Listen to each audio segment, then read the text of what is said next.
വീണ്ടും പ്രധാനപ്പെട്ട ആ വാർത്ത മലപ്പുറം മങ്കടയിൽ ഇടിമിന്നലേറ്റ് മരിച്ചവരുടെ എണ്ണം 4 ആയി. 2 പേർ മെഡിക്കൽ കോളേജ് ആശുപത്രിയിൽ ചികിത്സയിലുണ്ട്. അരുൺ അമർനാഥ് വിവരങ്ങളായിട്ട്. അരുൺ, ഇതെങ്ങനെയാണ് ഇവരെല്ലാവരും ഒരുമിച്ചിരിക്കുന്ന സമയത്താണോ ഇങ്ങനെ ഒരു അപകടം ഉണ്ടായത്, അതോ പലയിടങ്ങളിലാണോ?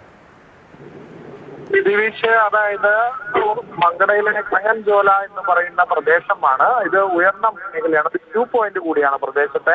അവിടെ ഈ കുട്ടികൾ ഇതെല്ലാം 20 വയസ്സിൽ താഴെ പ്രായമുള്ളവരാണ്. ഇവരെല്ലാം ഒരുമിച്ചിരിക്കുകയായിരുന്നു. 7 പേരുണ്ടായിരുന്നു എന്നുള്ളതാണ് വിവരം. അതിൽ 6 പേരെയാണ് ആശുപത്രിയിലെത്തിയത്. ഒരാൾക്കായി തിരച്ചിൽ തുടരുന്നു എന്നുള്ളതാണ് ഇപ്പോൾ പ്രദേശവാസികൾ ഉൾപ്പെടെ പോലീസിൽ നിന്ന് ലഭിച്ച വിവരങ്ങളൊക്കെ ക്രോഡീകരിച്ചുകൊണ്ട് ഈ മണിക്കൂറിൽ അറിയിക്കുന്നത്. അതിൽ 6 പേരെയും മഞ്ചേരി മെഡിക്കൽ കോളേജ് ആശുപത്രിയിൽ എത്തിച്ചിരുന്നു. 2 പേര് ആദ്യഘട്ടത്തിൽ മരിച്ചപ്പോൾ 2 മരണം കൂടി സ്ഥിരീകരിക്കുകയാണ് എന്നുള്ളതാണ്. റഹീസ്, വഹാദ്, സിയാദ്, ഫഹദ് എന്നീ 4 പേരാണ്. 4 പേരും 20 വയസ്സിൽ താഴെയുള്ളവരാണ്. ഇവരുടെ വിദ്യാലയം, ഒപ്പം തന്നെ ഇവരുടെ കൂടുതൽ വിവരങ്ങൾ, പ്രാഥമിക വിവരങ്ങൾ ഉൾപ്പെടെ തന്നെ ലഭ്യമായി വരുന്നതേ ഉള്ളൂ. അതിലൊക്കെ വ്യക്തത പോലീസ് ഉൾപ്പെടെ നൽകേണ്ടതുണ്ട് എന്നുള്ളത് തന്നെയാണ്. അതായത് ദാരുണമായ ഒരു സംഭവമാണ്. 6 പേരെയാണ് ആശുപത്രിയിൽ എത്തിച്ചത്. 2 പേരുടെ നില അത്തരത്തിൽ തന്നെ ആശുപത്രിയിൽ അവർ ചികിത്സയിൽ തുടരുന്നു എന്നുള്ളത് തന്നെയാണ് മഞ്ചേരി മെഡിക്കൽ കോളേജിൽ നിന്ന് പ്രാഥമികമായി നമുക്ക് ഈ ഘട്ടത്തിൽ ഈ മണിക്കൂറിൽ ലഭിക്കുന്ന വിവരം. വളരെ സങ്കടകരമായ വാർത്തയാണ്.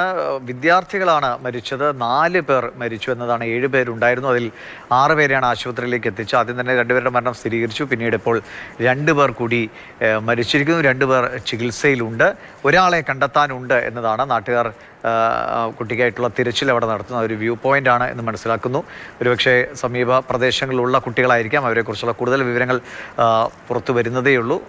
സമീപ മേഖലയിലുള്ള ആരെങ്കിലും വൈകുന്നേരങ്ങളിൽ ഇറങ്ങിയപ്പോൾ സംഭവിച്ച അപകടമാകാം. മിന്നലേറ്റ് 4 വിദ്യാർത്ഥികൾക്ക് ജീവൻ നഷ്ടമായിരിക്കുന്നതാണ്. 2 പേർ മഞ്ചേരി മെഡിക്കൽ കോളേജിൽ ഇപ്പോൾ ചികിത്സയിലുണ്ട്. ആദ്യം 2 മരണമെന്നതായിരുന്നു ഈ വാർത്ത വന്നപ്പോൾ, പിന്നീട് അത് 3 ആയി. ഇപ്പോൾ 4 പേരുടെ മരണമാണ് സ്ഥിരീകരിക്കപ്പെടുന്നത്.